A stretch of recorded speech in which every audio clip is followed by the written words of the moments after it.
obviously with the Mitchell news, I mean, how would you describe the loss that is for this team? Yeah, it's unfortunate, but it's part of the game. And then next guy, get in there, get the job done. Obviously, you don't replace a guy like Mitch individually. You have to do it collectively. So everyone's got to pitch in, get it done.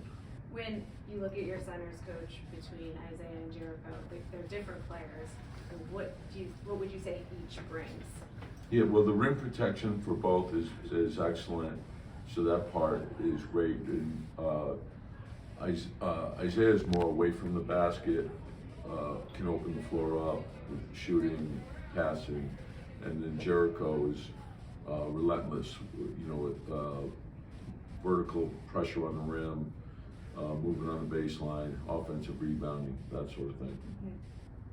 How much of a lot of your defense, your schemes, that kind of stuff is built around what Mitch is able to do defensively. How much of that stuff are you able to change for long stretches mid-season? Yeah, we don't have to change because both of Jericho and Isaiah have been in the rotation, and that was one of the things that stood out when we were acquiring those guys was their rim protection, and so we felt both were capable. That's an important part of I think today's NBA, and then what Jericho gives you is a little more versatility with his feet, and Isaiah, the look is different because it opens up the floor and pulls people away from the basket offensively. Do you know how long you expect Mitch to be out? I don't. What I was told was 3 weeks would be reevaluated. How's he doing? Have you talked to him? Or He's in good spirits. No surprise. He's been through it before, so I think he understands what he has to do. He'll help any way he can. So he'll be engaged with the team and stuff. Isaiah was talking this morning about his shooting, even near the rim, it just shots haven't been falling, and he feels like he should be making. And is that kind of? Yeah. Like the thing, you go through different stretches. I like the shots that he's getting. So sometimes you just miss and just keep working. We have a lot of confidence in his ability. Do you plan on going small more proactively? We can, and I think it depends on game situation. But I like the way Isaiah and Jericho have played, and so I think the rebounding component is a big part of what we do. The defense has to be anchored, and so and then I think to speed up the game, we can go small, and we've done that. You can go with Julius at the 5, you can go with RJ at the 4, Quentin at the 4, Obi at the 4. So we have flexibility like that. But that's what you sacrifice there is the rebounding piece of it. I was looking at the numbers today, and in clutch time, you guys have a 120 defensive rating.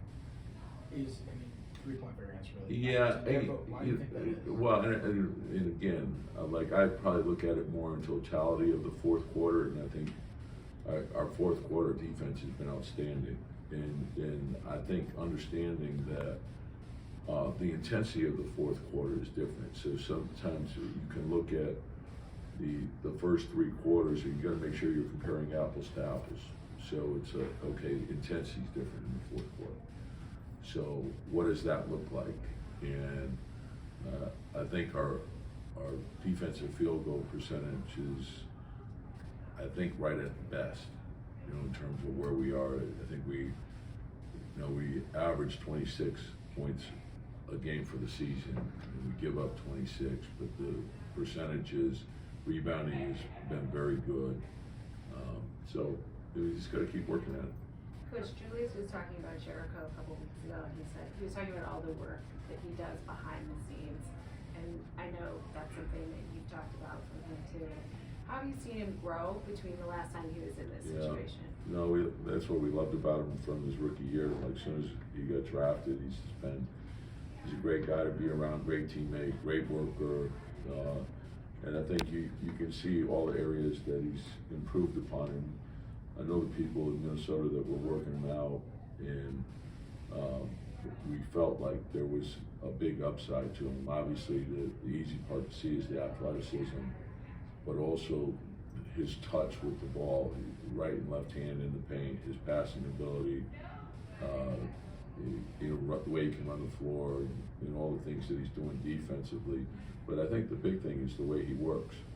I think with that type of work ethic, his competitiveness, he'll continue to get better and better.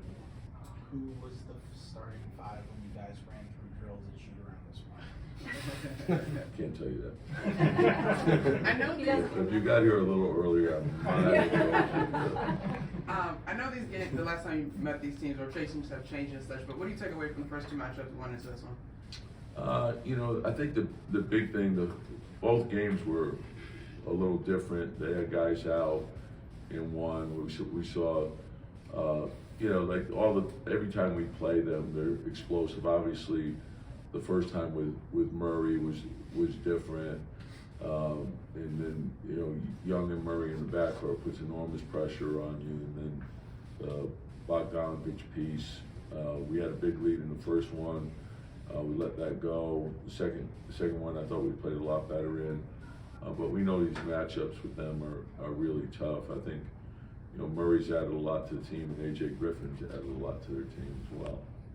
Tom, Obi was talking this morning about needing to start getting to the rim again, things like that, regaining his confidence. What have you seen in this? Yeah, just, he had a long stretch out. So just, we knew it would take a little bit of time for him to get his rhythm back. Go back to play to your strengths. I think that's always a good place to start. Play to your strengths, cover up your weaknesses. Don't overthink it. Be aggressive. When he plays like that, he's a big asset to our team. Hartenstein and Jericho both have high foul rates. How much of that has to do with the fact they know they're going to be playing low minutes, so they can foul a lot? And is that a concern when the minutes? Well, it's an area that, like I want us to improve upon. I think, the big thing is how you play, and the restricted is critical. And so the rim protection, we want them aggressive, but we also, the way the game's being called, we have to be smart. Whacking down, like, verticality is a big part of the game. And so I think both have gotten better at that, and when they do it, they're impossible to score over. So don't bail people out. They're gonna have a hard time finishing over you guys, and that's something that, we continue to talk about and work on. All right. Thanks. Thank you.